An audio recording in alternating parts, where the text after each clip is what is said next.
Welcome, welcome, welcome. Hope you are having a great day today.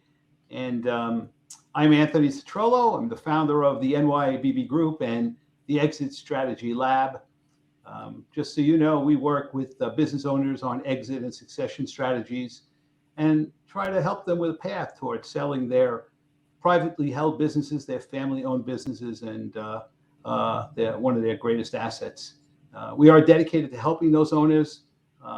As I said, most of them are family owned, some of them next generation, some of them third generation, realize really what the value is of their business, the business that they may have started or a prior generation may have started, and they kept it in the family, and now it's time to sell it. Many families' retirement rests, and their money is typically trapped in that business, and it's my job to help them turn that asset into cash so they can realize the benefits of their years of hard work and dedication.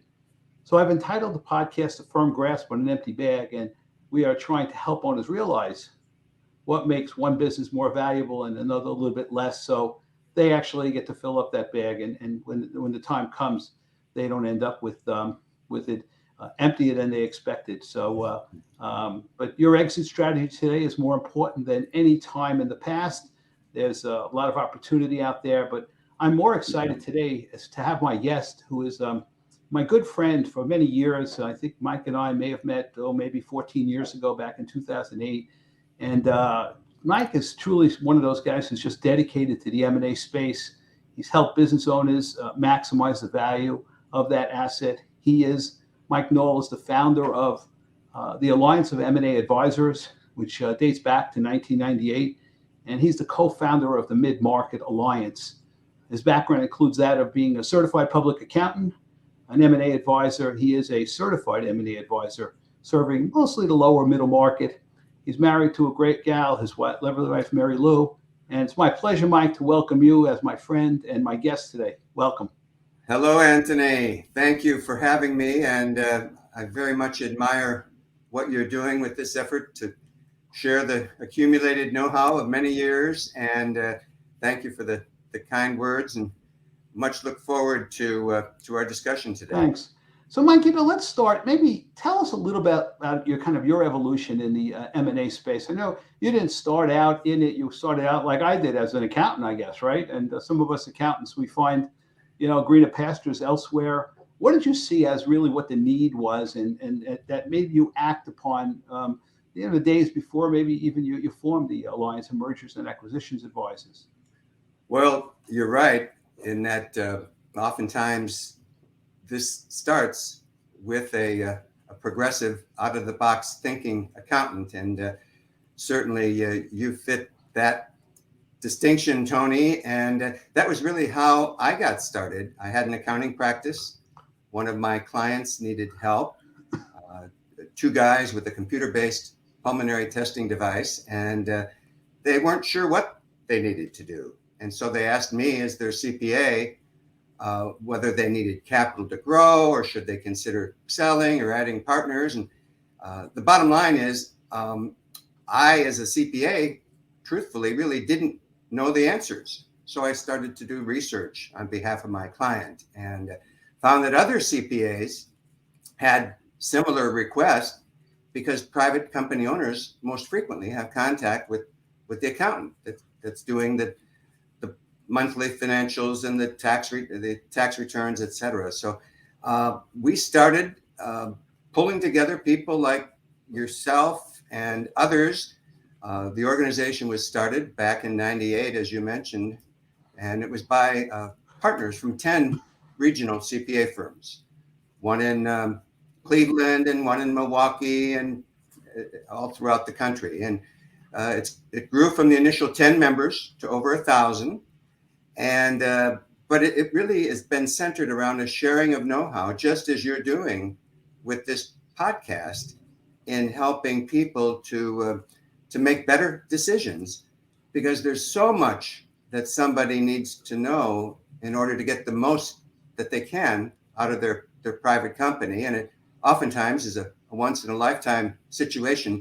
So you want to make sure you don't blow it, and getting experienced pros that really know what they're doing. Absolutely, absolutely. You know, Mike, I joined the organization back, and I met you, and I met some great people, and I did it really for education because back then we were kind of Main Street business brokers and handling smaller companies, doing it very effectively. But we knew we had a greater calling. We also knew we had the capabilities of moving up, but we needed the requisite know-how. We needed to really speak to some of the folks that we ended up finding in the MNAA, and we really found them through you. You know, the organization happened to be the conduit there, but I think it's worked out. I mean, it's worked out great on our behalf. I wanted to thank you for that, and I think it's a lot of the reason why professionally we've developed, and it's been a great service to people, and a lot of those folks still remain some of our closer friends. And some of the folks who we rely on, some of the people we go back to, like yourself, and we talk on a regular basis. So I want to thank you for that. And I really wanted you to kind of give a little perspective because you've seen the merger and acquisition market, you've seen the sale of privately held businesses, you've seen it over, gosh, a bunch of years. What do you see as the state of that marketplace today, and what do you think is the opportunity still great for that business owner today? And I know nobody has a crystal ball, but I mean, you have perspective on it, and you can maybe look at it from maybe even, I mean, we've gone through a recession back in 2008, right, where we saw a lot of deals just fall apart, and now here we are, in 2022. It seems like it's a pretty robust market, but I wanted to see your perspective from historical standpoint and today. Well, no doubt about it. This is a wonderful area of opportunity, this private middle market. And generally, we're talking about private companies, most often with sales between $3 and $100 million, sometimes a little larger, sometimes a little smaller. But that sector is ripe with opportunity. And but it's a big no man's land. Historically, the schools of business have not talked much about it.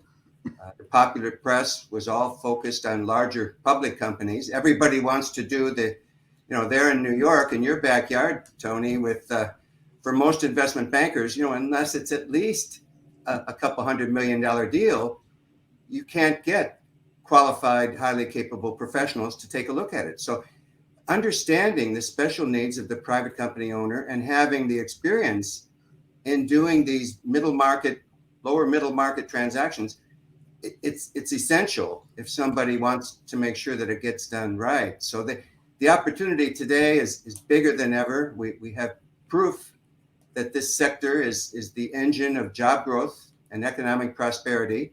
I mean, this is the American dream at its best. That's part of the reason why we have the honor and privilege of working with self-made multimillionaires.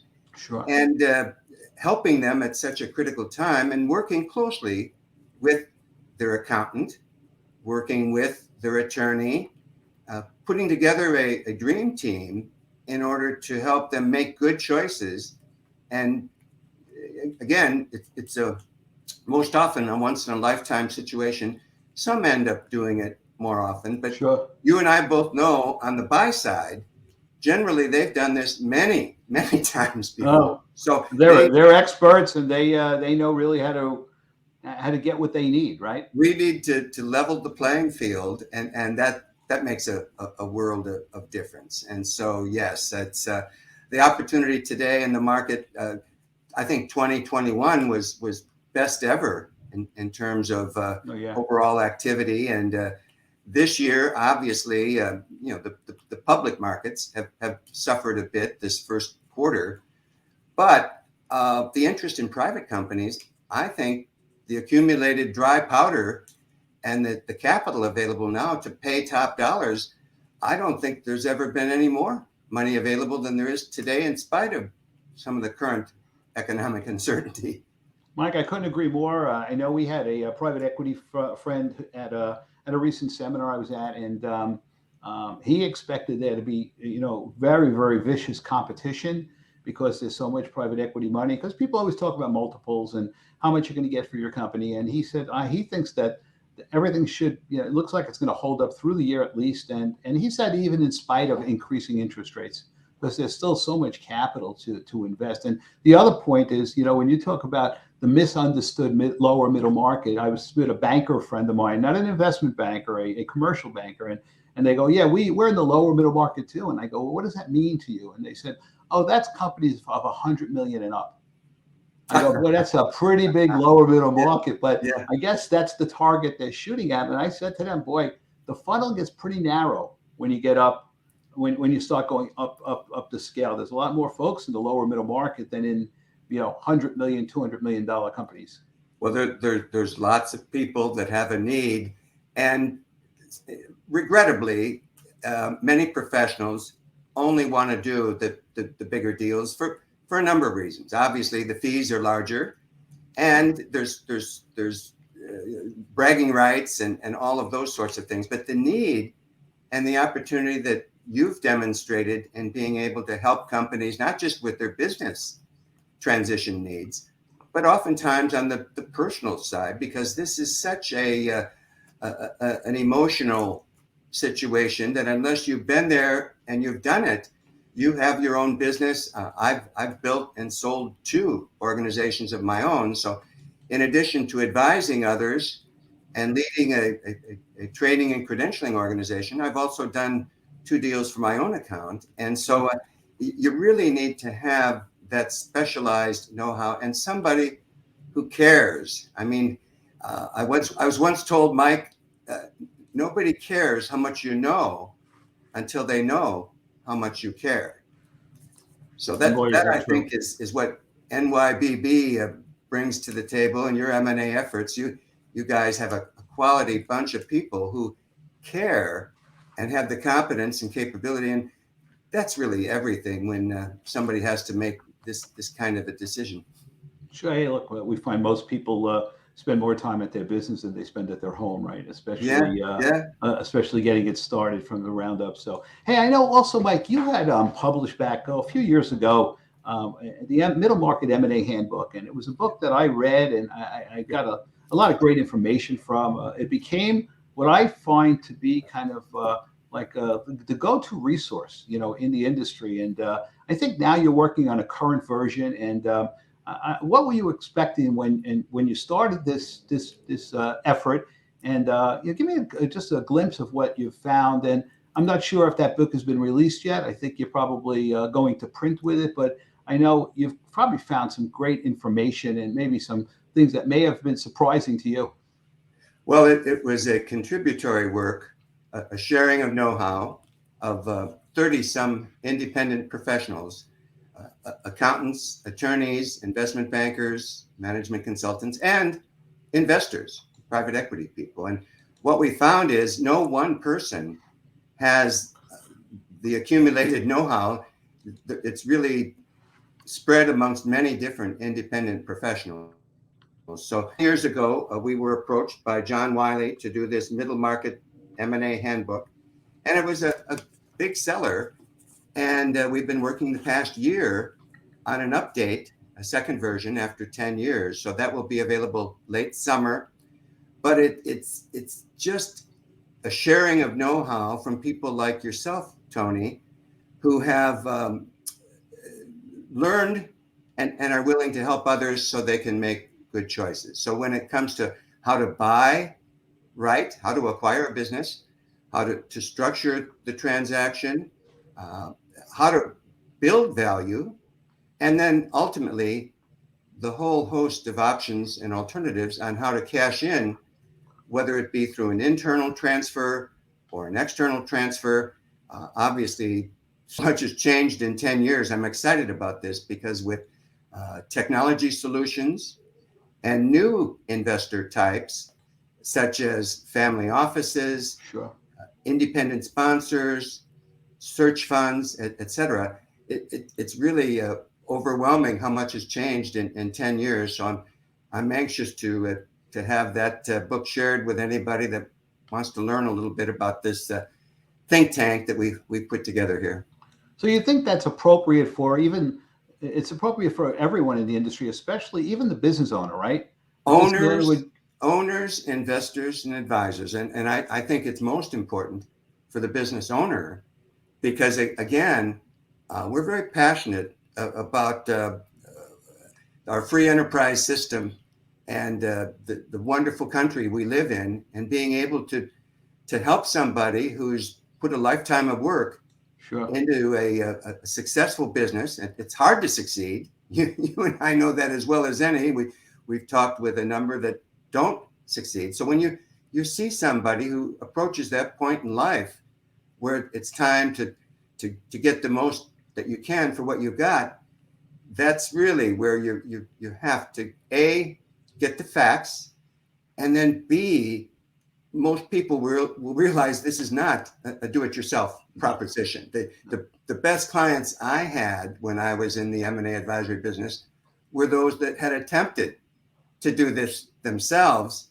and found that it wasn't that easy. My guess is, Tony, you might have found the same to be true. Well, they have a new appreciation for what we do. Mike, when we start with a client, and sometimes the client may have just whispered information about their business to someone who they think may be interested, and we'll let them know, hey, listen, this is a full-time effort on our part. It's been a full-time effort on your part. These folks, they run their business full-time. I'm not sure how they can do 2 full-time jobs, and I think they have a new appreciation sometimes after they've gone through and maybe failed with perhaps a prospect or two, thinking that, it'll be a snap, they're going to pay me the value that I want for the business, and they don't realize it's interesting. Sometimes even finding the buyer is sometimes the beginning of the process. Well, it is a full-time job, and I have to share something with you and admit something, that even when you're an experienced M&A professional, it's something you shouldn't do for yourself. And I can say that, having made a mistake by not getting other help. And this is the crazy thing, is as an experienced M&A professional, so important that you really, even if you know the process, and even if you've done this before, because it's such a personal and emotional situation, and especially if you're running a business and trying to do something like this, what's that? As they used to say the same thing about an attorney that would represent himself. Yeah, it's like the shoemaker in his shoes too. It's kind of like it doesn't really work, and I can appreciate that. And I'd say half our time is spent a lot of times on the emotional side of it, trying to talk some folks down off the cliff. They want to know if they made the right decision.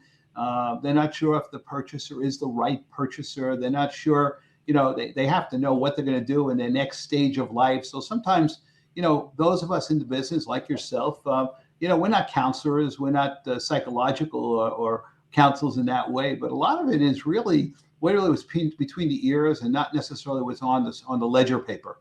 And that's the part of the business that I think is the reason why some people in our industry succeed and some don't, because everyone can crunch numbers, but the other part of it, the emotional part and the kind of the compassionate part, compassion, with some realism, right, I think is important as well. Well, you have to be a translator, because you understand the world of private investment, and you know what corporate and individual buyers are seeking. And truth is, there's a different mindset when you're an investor. We used to say that the buyer seldom buys what the seller thinks he's selling.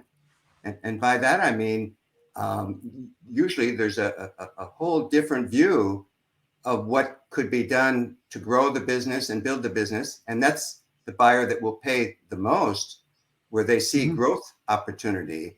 But having somebody that understands that and can objectively look at both the needs of the private business owner, and then be the translator, the facilitator, because you really have to identify and motivate the buyer, and they need to see a return. And that's it's funny, because risk is one of these things that investors are most concerned about. And yet for most private owners, risk isn't something that's even part of the equation. If they were very too risk conscious, they never would have even started Yeah. the business. So there's a whole different perspective on what the buyer is getting, and a whole different You're perspective not on the kidding. question of risk. It's interesting because the owners, they don't perceive any risk in their business. That's right. It's interesting. When we go to see a client, we say, look, the buyer's looking for three specific things. And we try to, it's more than three, but they're looking for net cash flow, of course, which is the profit and loss part of it. They're looking to assess and see if there's too much risk in the business. And then the third thing that they're looking to see, and they don't want to pay you on this, is the business scalable? Can you grow Yes. the business? Okay. And Yeah. that's important. And I say, look, they're not going to pay you because, some folks go to you, hey, listen, the business has a lot of potential. They can make X, Y, and Z. And they go, listen, they're not going to pay you for X, Y, and Z because that's going to be their effort. So one of the things, and the reason I wanted to lead into that is, you've worked pretty closely with some folks on the value acceleration or value enhancement part of the business. And that's kind of a nuance that we didn't really talk about much years ago. How do you see that entering into the equation too? And I didn't know if you addressed that in the book, but I know it's an area where you're pretty passionate about, and we've had a lot of discussions about that. Well, thank you for asking, because it is an important topic. And the reason why it's so important is when I was an independent M&A advisor, sadly, 80% of the time when I would go to visit a potential company, 4 times out of 5, I wasn't able to be of help. And the reason being, there was too much of a value gap between what the owner would like, need, or desire versus reality. And as a transaction-focused deal maker, I had to be dealing with a company that was realistic with their expectations. And so we know what buyers want and how they will view things. And there's this value gap is so important. And it's even more pronounced if you're talking to a private equity investor. Those in New York and elsewhere, private equity investors will tell you they do about 1 out of every 100 deals they look at. And you ask them about the other 99. And I was at a Christmas party there in New York a few years ago, and I asked one of the private equity people who hadn't done a deal all year long, even though they'd looked at nearly 200. Sure. And I said, well, Michael, what about all the rest? And he said, it wasn't a deal. Who cares? So there's a very big need in helping companies to increase profitability and build value so they are market ready when the time comes. And I know your firm provides help in this area. Yeah. And there's other professionals too, one of whom has put together a training and credentialing program, Ken Sangenario, a business called Corporate Value Metrics. And they do nothing but help professionals learn how to assist owners to create value. So you and I have spent a lifetime transacting value, and we're very pleased by those we've been able to help in that regard. Sure. But many are just not ready. And so I encourage people to get educated, get the facts, and get help at the right time. And sometimes that's a year or 2 or 3 in advance of a deal, right? And it's interesting, even when I speak, especially with our private equity friends, one of the things one of the first questions they ask is, and they ask us, and really I thought they should do that intel really. What does the marketplace look like for companies they can add on to the existing company? Because they're not looking just at the static numbers that the client has. They're looking at growing that business. They want to grow it exponentially. So I think, and if they find that there's really no capability of doing that, that's the guy who didn't do one deal in 100 deals. And because he looks at it and says, hey, it makes a lot of money. It's great. There's not a lot of risk, but I'm not buying the business if it's making X number of dollars. I don't want to be here in 5 years making X number of dollars. I want to make 2X, 3X, 4X. And I think that's something that's difficult to put in the mindset of today's business owner, because they're saying, well, that's their problem. I go, well, that's not real. You have to build a business thinking about that. What you're saying is so true. And it comes down to this. Is the business a lifestyle business, or is the business an opportunity for great potential future value. And usually that involves obviously capital to grow and a management capability and what have you. And again, having built and sold my own companies, truthfully, in looking back, I'd have to say they were more lifestyle businesses. They provided an income. It was something I enjoyed doing and I was good at. But in retrospect, that's different than where there's a growth opportunity. And so there's a difference between a lifestyle business and a growth opportunity. And obviously, investors want the latter, and that's the truth of the marketplace. And you know, our marketplace, you know, we're not really selling businesses on behalf of people, but the buyers are not folks who are looking to buy jobs. That's really, right. It's just not our That's marketplace. a different business. Some people do that, but that's not It's yours. a whole different business. Maybe once in a while you'll find someone who says that, "Hey, I just want to replace my income," but rarely do those folks ever turn into legitimate buyers, quite frankly. Yeah. Because the average person says, "Hey, listen, it's interesting. We had a seller back years ago, and he said, gee, you know, I manufacture this part for the construction industry, and I think I have 80% of the market." And I said to him, his name was Jim. I said, "Jim, if you have 80% of the market, we have a real problem."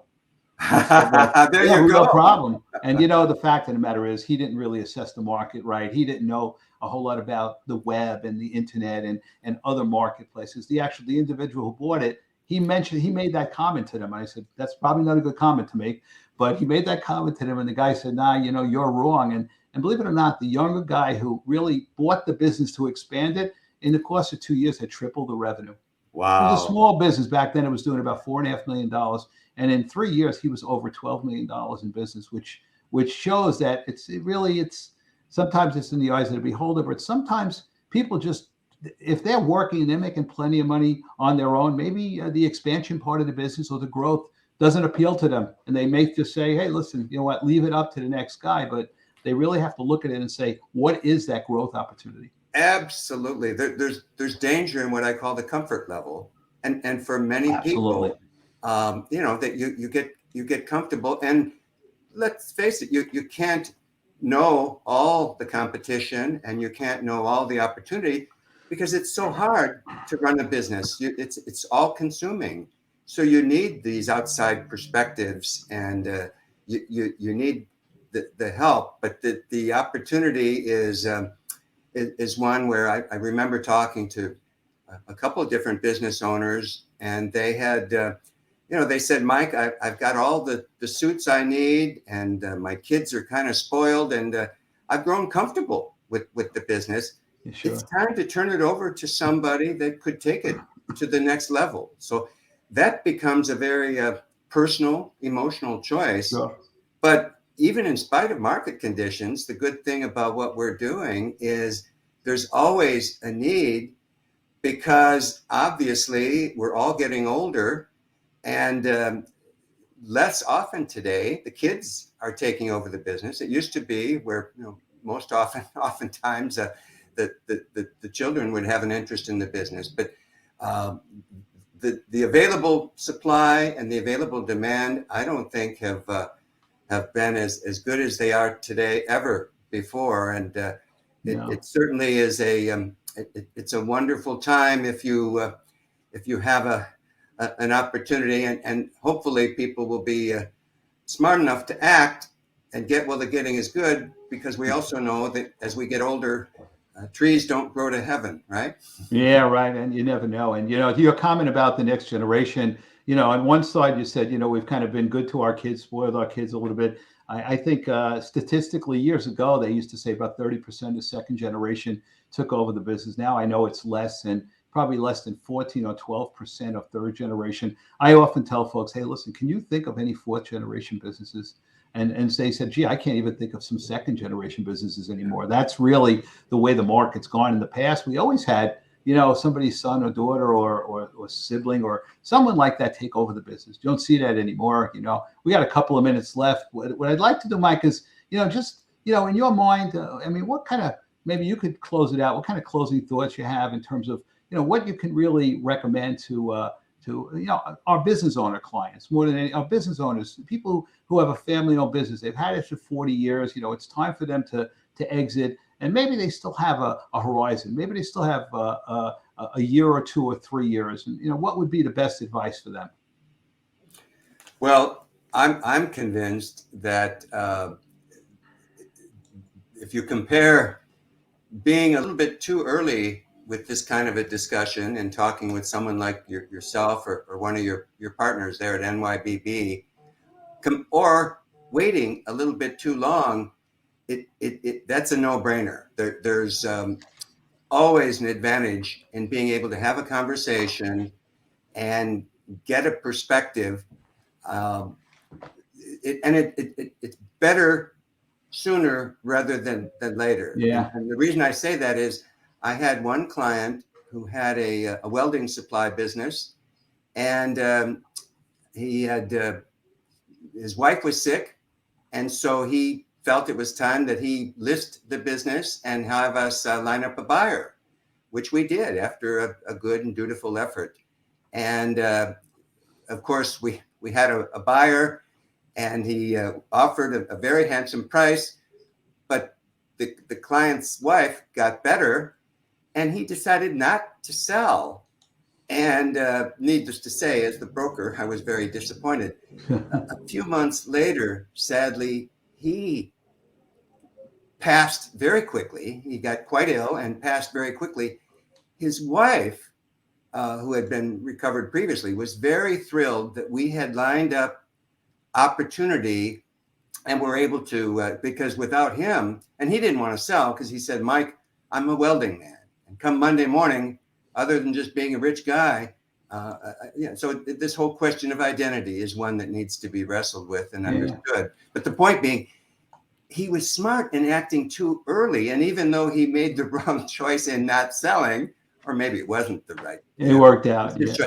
But his wife was grateful that he had started the process and had alternatives for her, because without him to run it on a day-to-day basis, you can imagine how quickly she needed to act. So the moral of the story is on anybody, if they've got a successful company, knowing things happen, begin the conversation, arm yourself with the facts, and you want to talk with somebody who's been there and done it before. And obviously, that's why I'm very honored to be able to work with you, Tony, and the people at your organization. And I know you've got partners there at Cornerstone with member firms around the world. And that's the kind of, I see people sometimes make a mistake because they just don't know any better. And maybe even their accountant might not know. I knew when I had my accounting practice, I didn't know. And so it's so important to act early and get the right help. That would be my admonition for anybody that I cared about. And those are great words, Mike. And we've come to an end, and I wanted to. I appreciate you being here, Mike. Thanks to Mike Nall. I think if you want to reach Mike, I think it's MNALL, Mike M. Nall at midmarketplace.com. That's a great place to get him. I can help you if you need to connect with Mike as well. And just for our audience, my goal here is really to bring you topics of interest regarding exit, succession planning, mergers, acquisitions, and topics that are going to help you and your family-owned business and your privately held business so you can realize your dreams, so you're not left with what we call a firm grasp on an empty bag. So in conclusion, Mike, listen, you have a great time. I look forward to seeing you in the near future, and hopefully we could connect. I know you're kind of more in the Midwest, and I'm more in the East, but we can always meet in Chicago somewhere. Well, thanks for all that you're doing. Keep up the good work, and I'm going to be encouraging everybody I know to listen and take advantage of what you're doing with this program. It's awesome, Tony. Thanks, Mike.